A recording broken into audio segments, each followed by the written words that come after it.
ሬድዮ ኤረና ናጻ ድምፂ ኤርትራውያን ዕለታዊ ዜና ሚኒስትሪ ጉዳያት ወጻኢ ሱዳን ድሕርቲ መራሕቲ ሃገራት ምትእኻብ ልምዓት ምብራቕ ኣፍሪቃ ኢጋድ ዝሓለፈ ቀዳም 9 ታሕሳስ ንኩናት ሱዳን ኣመልኪቶም ኣብ ጅቡቲ ተራኺቦም ዝገበርዎ መይት ኣብ ሱዳን ቅጽበታዊ ተኽሲ ደው ናይ ምባል ስጉምቲ ክውሰድ ምጽውዖም ኣብቲ ስምዕ ዘይነጸረን ዘይቁንዕን ውዕላት ኣለዉ ብምባል ብወግዒ ነጺግዎ ነቲ ኣብ ሱዳን ዝካየድ ዘሎ ፖለቲካዊ ቅልውላው ንምፍታሕ ኣብ ጅቡቲ ዝተኻየደ ዋዕላ ኢጋድ ፍሉይ ልኡኽ ምምዛዝን ሰብኣዊ ዕርቂ ብምስራትን ዘጠቓልል ናብ ሰላም ዝወስድ መንገዲ ብምቕራብ እኳ እንተተዛዘመ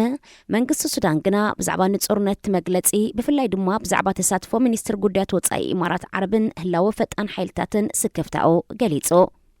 ሚኒስትሪ ጉዳያት ወጻኢ ሱዳን ከም ዝሓበሮ ነቲ መግለጺ ዘለዎ ተቃውሞ ብምጥቃስ ብፍላይ ድማ ምትእታው ሚኒስትር ጉዳያት ወጻኢ ሕቡራት ኢማራት ዓረብ ብዝምልከት ሓለፍቲ ኢጋድ ምስ ልኡኽ ፈጣን ሓይልታት ተራኺቦም ዝብል ሙጉት ከምኡውን ነቲ ቅልውላው ንምፍታሕ ብጎረባብቲ ሃገራት ሱዳን ዝቐረበ ብግብፂ ዝምራሕ ተበግሶ ብሱዳን ተቐባልነት ከም ዘይብሉ ኣስሚሩሎ ዋዕላ ሃገራት ኢጋድ ኣብ ዝካየደሉ ዝነበረ ኣጋጣሚ መንግስቲ ሱዳን ኣብ ካርቱም ዝመደበሮም 15 ኣባላት ኤምባሲ ሕቡራት ኢማራት ዓረብ ኣብ 48 ሰዓታት ካብቲ ሃገር ክወፁ ከም ዝኣዘዘ ይዝከር ኣብ ኣኼባ ኢጋድ መራሕቲ ኬንያ ኢትዮጵያ ሶማልያ ሕብረት ኣፍሪቃ ፕሬዚደንት ሱዳን ዓብደልፈታሕ አልቡርሃን ወከልቲ ሕቡራት ሃገራት ኤውሮጳዊ ሕብረትን ሕቡራት መንግስታት ኣሜሪካን ተረኺቦም ነይሮም ኣቐድማ ኣቢሉውን ቅልውላው ሱዳን ንምፍታሕ ዝዓለመ ብስዑዲ ኣሜሪካ ኢጋድ ዝተበገሰ መስርሕ ጅዳ ኣብ ዝሓለፈ ወርሒ ብሰንኪ ምስሓብ ፈጣን ሓይልታት ካብ ከባቢታት ካርቱም ብዝተፈጥረ ዘይምርድዳእ ፈሪሱ እዩ መራሕቲ ምትእኻብ ሓበራዊ ቁጠባ ሃገራት ምዕራብ ኣፍሪቃ ኤኮዋስ ብዛዕባ እቲ እናባእሰ ዝኸይድ ዘሎ ፖለቲካዊ ቅልውላው ዞባ ንምዝራብ ብሰንበት 10 ታሕሳስ ኣብ ኣቡጃ ናይጀርያ ተራኺቦም ኤኮዋስ ኣብቲ ኣጋጣሚ ብፍላይ ድማ ኣብ ኒጀር ተኸሲቱ ዘሎ ፖለቲካዊ ቅልውላው ብሰፊሑ ዘቲሉ እቲ ምትእኻብ ኣብዚ ናይ ሰንበት ርክቡ ምስቲ ንፕሬዚደንት ባዙም ካብ ስልጣኑ ብምእላይ ስልጣን ተቆጻጺሩ ዘሎ ወተሃደራዊ ጉጅለ ኒጀር ንምዝራብ ኮሚቴ ኣቂሙ እታ ኮሚቴ ፕሬዚደንት ሪፓብሊክ ቶጎ ፕሬዚደንት ሪፓብሊክ ሴራሊዮን ከምኡውን ፕሬዚደንት ሪፓብሊክ በኒን ዝሓቆፈት እያ ናብቲ ስምዕ ዝተበጽሐ ጀነራል ዓብዱራሕማን ቲያኒ ምስ ፕሬዚደንት ቶጎ ፋውረ ግናንሲ ግቤ ተራኺቡ ድሕሪ ምዝራቡ እዩ ድሕርቲ ብ26 ሓምለ ዝተፈጸመ ዕልዋ መንግስቲ ኤኮዋስ ኣብ ልዕሊ ኒጀር ቁጠባውን ፊናንሳውን እገዳ ኣንቢሩ ነይሩ ፕሬዚደንት ኮሚሽን ኤኮዋስ ዑመር ኣልዩ ትራይ ንኽለዓል ዝሕግዙ ቅድመ ኩነታት ብምቕማጥ ኣብ ልዕሊ ኒጀር ዝተበጽሐ እገዳ በብቕሩብ ክለዓል ከም ዝኽእል ገሊጹ ብጀነራል ዓብዱራሕማን ቲያኒ ዝምራሕ ወተሃደራዊ ጉጅለ ካብ 3 ዓመት ዘይሓልፍ ዕድመ ዘለዎ ናይ መሰጋገሪ መንግስቲ ተተኺሉ ህዝባዊ ምርጫ ክካየድ ምዃኑ እዩ ገሊጹ ነይሩ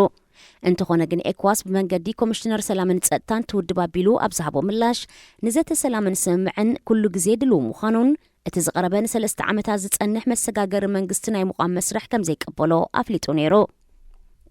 ኤኮዋስ ኣብ ወርሒ ሓምለ ብዘካየዶ ህፁፅ ኣኼባ ወተሃደራዊ ጉጅለ ኒጀር ኣብ ውሽጢ ሓደ ሰሙን ንፕሬዚደንት መሐመድ ባዙም ናብ ስልጣኑ እንተዘይመሊስዎ ወተሃደራዊ ምትእታው ክገብር ከም ዝኾነ ኣጠንቂቑ ነይሩ ኣዘዝቲ ሰራዊት ኣባል ሃገራት ኤኮዋስ ኣብ ከተማ አንካራ ተራኺቦም ብዛዕባ ኒጀር ዘካይድዎ ወተሃደራዊ ምትእታው ኣብ ዘተይሉ እዋን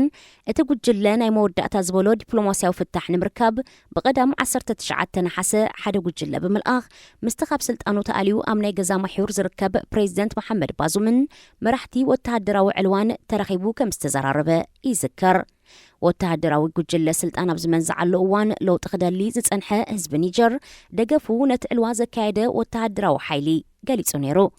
ፈረንሳውን ቦገና ኣብ ኒጀር ዝርከብ ኤምባሲኣ ሰላማዊ ሰልፊ ብዝገብሩ ዝነበሩ ሰባት ድሕሪ ምቅጻሉ ድሕነት ዜጋታታ ንምሕላው ኣድላይ ዝበለቶ ስጉምቲ ክትወስድ ድልውቲ ከም ዘላ ገሊጻ ነይራ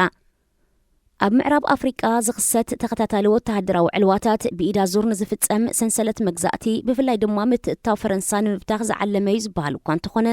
ነተንድሮ ብድኽነት ክሕመሳ ዝጸንሓ ሃገራት ዞባ ግና ናብ ዝበኣሰ ምልኪ ተነጽሎን ግጭታትን ከየውድቐን የስግእ ኣብቲ ዞባ ብተደጋጋሚ ዝኽሰቱ ወተሃደራዊ ምትእታው ደው ንምባል መራሕቲ ሃገራት ኣብ ምውጋድ ድኽነት ዘይምዕሩይነትን ካልእ ስክፍታታት ህዝብን ዝኣሊ ቀዋማውን ጽቡቕ ምሕደራን ኣብ ምድንፋዕ ዓበርቲዖም ክሰርሑ ኣብ ቦምበር ኤኮዋስ ዝኾነ ፕሬዚደንት ናይጀርያ ቦላ ኣሕመድ ቱኒቡ ኣዘኻኺሩ ንሱ ብተወሳኺ ኣብ ዝቐረባ እዋን ኣብ ሴራሊዮንን ጊኒቢሳውን ዘጋጠመ ዘይርጉእነት ኣመልኪቱ መራሕቲ ኣብ ምዕቃብ ዲሞክራሲ ክሰርሑን ኤኮዋስ ንወተሃደራዊ ዕልዋ መንግስቲ ዜሮ ተጻዋርነት ከም ዘለዎ ደጊሙ ኣረጋጊጹ ኣባላት ባይቶ ተቃወምቲ ፈረንሳት ማልሶኒ ንሓደ እማመ ኢሚግሬሽን ኣብ ክትዕ ከይቀረበ ነጺጎሞ ኣባላት ኩሎም ተቃወምቲ ጉጅለታት ብጸጋምን ብየማንን ቅድሚ ዝኾነ ይኹን ክትዕ ኣብ ሃገራዊ ባይቶ እቲ ስጉምቲ ይንጸግ ዝብል እማመ ኣድሚጾም እቲ እማመ ብ270 ድምፂ ኣንጻር 265 ድምፂ ተቐባልነት ረኺቡ በቲ ዝሓለፈ ውሳኔ መንግስቲ ተሃገር ነቶም ዘይሕጋውያን ዝበሎም ስደተኛታት ንምስጓግ ዘኽእሎ ሕጊ ንኽጸድቕ ጻዕርታት ክቕጽል ድዩ ወይስ ክስሕቦ ግና ኣይተፈልጠን ንኣዋርሕ ነቲ እማመን ክጸድቕ ጻዕርታት ክካየድ ዝጸንሐ ሚኒስተር ውሽጣዊ ጉዳያት ጀራልድ ዳርማኒን ኣብ ሃገራዊ ቴሌቪዥን TFA ዝሃቦ መግለጺ ጻዕርታቱ ክቕጽል ምዃኑ ገሊጹሎ ኣባላት ባይቶ ፈረንሳ ነቲ ንመሰል ሓተቲ ዕቑባን ስደተኛታትን ንምድራት ዘኽእል ብመንግስቲ ዝቐረበ ሕጊ ኢሚግሬሽን ክምርምሩ ከም ዝጸንሑ ዝፍለጥ እዩ እቲ ዝረቐቐ ሕጊ ካብ 6 ሕዳር 2023 ጀሚሩ ኣብ ሰኔት ናብ ክትዕ ድሕሪ ምቕራቡ ተማልሶኒ ናብ ሃገራዊ ባይቶ ተሰጋጊሩ ብዘይክትዕ ተነጺጉሎ መንግስቲ ፈለማ ነቲ እማመ ኣብ ወርሒ ለካቲት ናይ ዝዓመት እዚ ከቕርቦ ከሎ ኣብ ወርሒ መጋቢት ኣብ ባይቶ ደገፍ ስለ ዘይነበሮ ተወንዚፉ ይጸኒሑ ገለ ካብቲ ኣብቲ እማመ ሰፊሩ ካብ ዘሎ ሕግታት ካብ ፈረንሳ ክወፁ ዝተኣዘዙ ወጻእተኛታት ዜጋታት ብሓይሊ ክወፁ ንሓተቲ ዕቑባ ናይ ይግባይ መሰሎም ምኽልካል ሰብኣዊ ሓገዝ ንምርካብ ዝግበር ገደብ እዚ ማለት ሓደ ሓታት ዕቑባ ሕቶ ዕቑቡ ከይተመለሰ ኣብ መስርሕ እንከሎ ዝውሃብ ሓገዛት ደው ክብል ወዘተ ይርከቦ ተጣበቕቲ ሰብኣዊ መስላት ነቲ ዝቐረበ እማመ ንመሰል ሓተቲ ዕቑባን ስደተኛታትን ሓደገኛ ይኽብሉ ነቒፎሞ ዝኸበርኩም ሰማዕትና ዜና ኣብ ዝተፈጺሙሎ ሬድዮ ኤረና ናጻ ድምፂ ኤርትራውያን